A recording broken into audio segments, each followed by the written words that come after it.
The Persian Gulf has seen many battles. It has watched oil tankers burn and warships patrol its blue-green waters for decades. But what is unfolding right now in the closing days of March 2026 carries a weight that even seasoned observers of this region find hard to ignore. A small Iranian island, barely 5 miles long, has become the most dangerous piece of land on Earth. Its name is Kharg Island, and on its shores, soldiers are digging in, laying traps, and waiting. The war that triggered all of this began on February 28, 2026, when the United States and Israel launched a joint military campaign targeting Iranian military sites. The strikes came fast and hard. Senior Iranian figures, including Republican Guard spokesman Ali Mohammed Naini and his deputy, were killed in a joint U.S.-Israeli strike.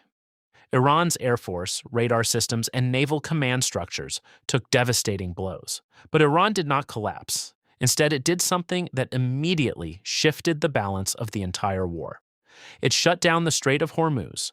The strait, the conduit for 20% of the world's oil and liquefied natural gas, has been closed since the U.S. and Israel first attacked Iran 3 weeks ago.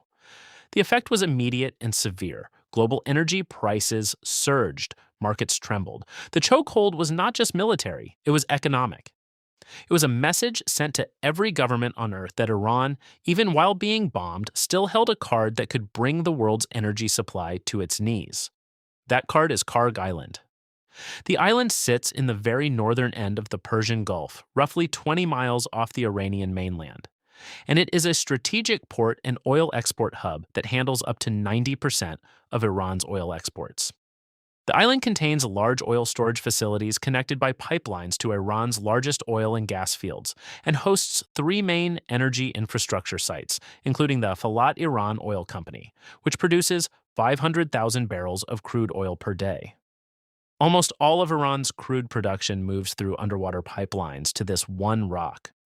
Because most of Iran's coastline is too shallow for supertankers, the country pumps nearly all of its crude through those pipelines to Kharg.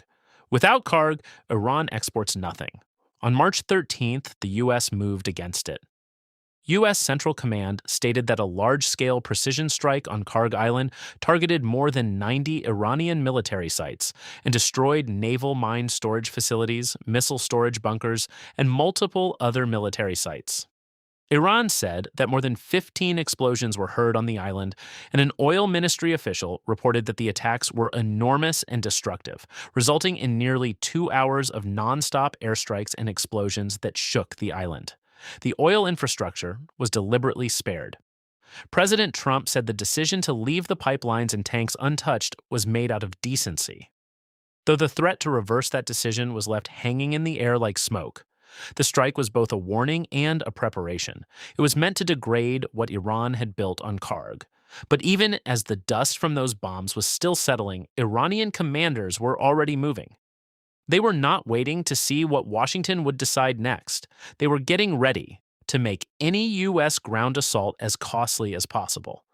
Iran has been laying traps and moving additional military personnel and air defenses to Kharg Island in recent weeks in preparation for a possible U.S. operation to take control of the island, according to multiple people familiar with U.S. intelligence reporting on the issue. The preparations are deliberate and layered. Iran has laid anti-personnel and anti-armor mines around the island, including on the shoreline where U.S. troops could possibly stage an amphibious landing if President Trump moved forward with a ground operation. The island has layered defenses, and the Iranians have moved additional shoulder-fired surface-to-air guided missile systems known as man-pads there.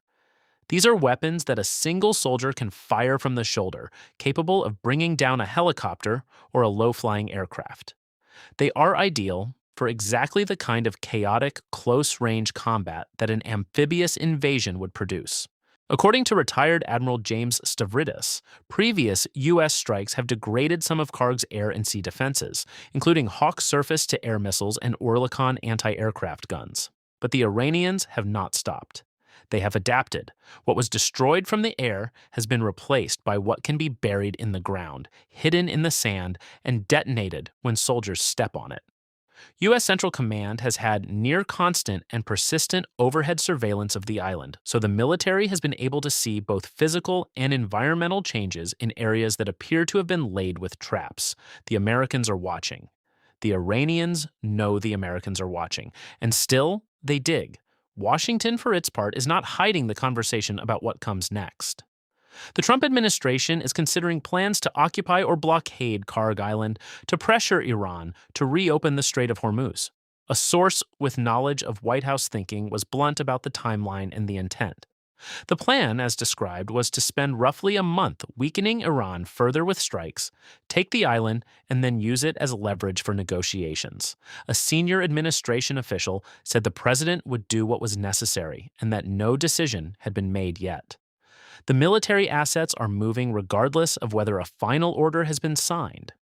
2. Marine Expeditionary Units, which specialize in rapid response amphibious landings, raids, and assault missions from Navy amphibious ships, have recently deployed to the Middle East.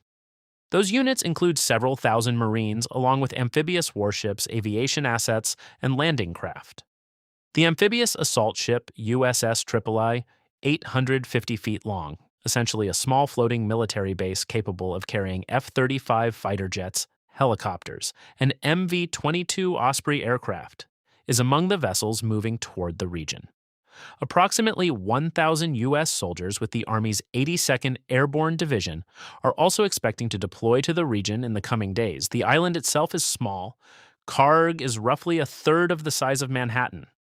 But small land with heavy defenses, buried mines, and soldiers who have had weeks to prepare is not easy land to take. The military planners in Washington understand this. So do their allies, some of whom are quietly urging restraint. Gulf allies are privately urging Trump not to put boots on the ground to occupy the island. They warn that doing so would likely result in high casualties and a strong Iranian response against the Gulf states themselves.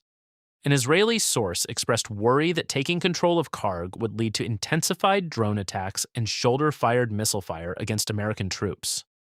Retired Admiral James Stavridis, the former NATO Supreme Allied Commander, warned that Iranians are clever and ruthless and would do everything possible to inflict maximum casualties on U.S. forces, both at sea and once ground troops were anywhere on Iranian sovereign territory. The Speaker of Iran's parliament, Mohammad Bagher Ghalibaf, warned that Iran is closely monitoring all U.S. movements in the region, especially troop deployments, and cautioned Iran's enemies against any attempt to occupy Iranian islands. The warning was public and deliberate. It was the language of a government that knows an invasion is being planned and wants the world to hear its response in advance. The strategic logic behind a U.S. takeover of Kharg is straightforward. Successfully invading the island would not only further cripple Iran's economy, it could also provide a bargaining chip to force Tehran to reopen the Strait of Hormuz at the Gulf's entrance. But the limits of that logic are equally clear. If the U.S. seizes Kharg Island, Iran could turn off the oil flow from the other end, because the U.S. would not control Iran's entire production infrastructure. Taking the island does not automatically open the strait. It squeezes Iran harder. Whether that squeeze produces a negotiated exit or a wider catastrophe is the question that every official in Washington, Tel Aviv, and the Gulf capitals is currently unable to answer. What is not a question is what is happening on that island right now. Mines are being buried in shoreline sand, missile systems are being repositioned, soldiers are preparing defensive lines on 8 square miles of oil-soaked rock. The Gulf water around Kharg is warm and flat, but beneath its surface and beneath the sand of its beaches, a trap is being set. And the most powerful military in the world is deciding whether to walk into it.